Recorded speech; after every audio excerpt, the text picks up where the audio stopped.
Item ಯಾವುದೇ ಇರಲಿ try ಮಾಡಿ ಆಚಿ ಚಿಕನ್ ಮಸಾಲಾ. ಆಚಿ ಚಿಕನ್ ಮಸಾಲಾ. ಪಂಚರಾಜ್ಯಗಳ ಫಲಿತಾಂಶ ಹೊರಬೀಳ್ತಾ ಇದ್ದಂತೆ ದೇಶದ ಜನರಿಗೆ ಬಿಗ್ ಶಾಕ್ ಎದುರಾಗಿದೆ. ಕಾರಣ ಜನ ಆತಂಕದಲ್ಲಿದ್ರಲ್ಲ, ಪೆಟ್ರೋಲ್ ಡೀಸೆಲ್ ಸಿಗುತ್ತಾ ಸಿಗಲ್ವಾ, ಸಿಕ್ಕರೂ ಕೂಡ ರೇಟ್ ಜಾಸ್ತಿ ಆಗುತ್ತಾ ಅಂತ ಅಂಥದ್ದೊಂದು ಆತಂಕ ನಿಜ ಆಗ್ತಾ ಇದೆ. ಪಂಚರಾಜ್ಯಗಳ ಫಲಿತಾಂಶದ ಬಳಿಕ ದೇಶದ ಜನರಿಗೆ ಬಿಗ್ ಶಾಕ್. ಸದ್ದಿಲ್ಲದೆ ಜನರಿಗೆ ಶಾಕ್ ಕೊಡುತ್ತಾ ಕೇಂದ್ರ ಸರ್ಕಾರ. ಯಾವ ವಿಚಾರಕ್ಕೆ? ಪೆಟ್ರೋಲ್ ಡೀಸೆಲ್ ವಿಚಾರಕ್ಕೆ.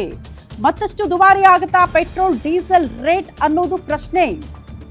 ಆಯಿಲ್ ಕಂಪನಿಗಳ ನಷ್ಟ ಸರಿದೂಗಿಸೋದಕ್ಕೆ ದರ ಏರಿಕೆ ಮಾಡೋದು ಗ್ಯಾರಂಟಿ ಅಂತೆ ಕೇಂದ್ರ ಸರ್ಕಾರ.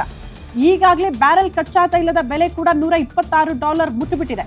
ಯಾವಾಗ ಅಂತಾರಾಷ್ಟ್ರೀಯ ಮಟ್ಟದಲ್ಲಿ ಕಚ್ಚಾ ತೈಲ ಬೆಲೆ ಏರಿಕೆ ಆಗುತ್ತೋ ಅದರ impact petrol diesel rate hike ಆಗೇ ಆಗುತ್ತೆ. ಈ ಪಂಚರಾಜ್ಯ ಚುನಾವಣೆ ಅಂತ ಅಲ್ಲ, ಮತ್ತೆ ಬದಲಾಗಿ ಬೇರೆ ಬೇರೆ ಪರಿಸ್ಥಿತಿ, ಕೊಲ್ಲಿ ರಾಷ್ಟ್ರಗಳ ಮಧ್ಯದ ಯುದ್ಧ ಅಂತ ಅಲ್ಲ, ಅಂತಾರಾಷ್ಟ್ರೀಯ ಮಟ್ಟದಲ್ಲಿ ಕಚ್ಚಾ ತೈಲದ ಬೆಲೆ ಹೆಂಗಿರುತ್ತೋ ಅದ್ರ ಮೇಲೆ ಈ ಪೆಟ್ರೋಲ್ ಡೀಸೆಲ್ ರೇಟ್ ಕೂಡ ಜಾಸ್ತಿ ಆಗುತ್ತೆ. ಪ್ರತಿ ಲೀಟರ್ ಡೀಸೆಲ್ ರೇಟ್ 10 ರಿಂದ 14 ರೂಪಾಯಿ ಏರಿಕೆ ಆಗೋ ಸಾಧ್ಯತೆ ಇದೆಯಂತೆ.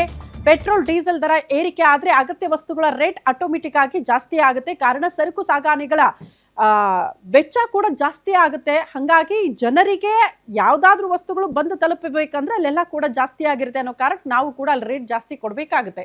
So interlink petrol diesel rate ಜಾಸ್ತಿ ಆದ್ರೆ ಅದರ ಇಂಪ್ಯಾಕ್ಟ್ ಬಹುತೇಕ ವಲಯಗಳಿಗೆ ಆಗಲಿದೆ.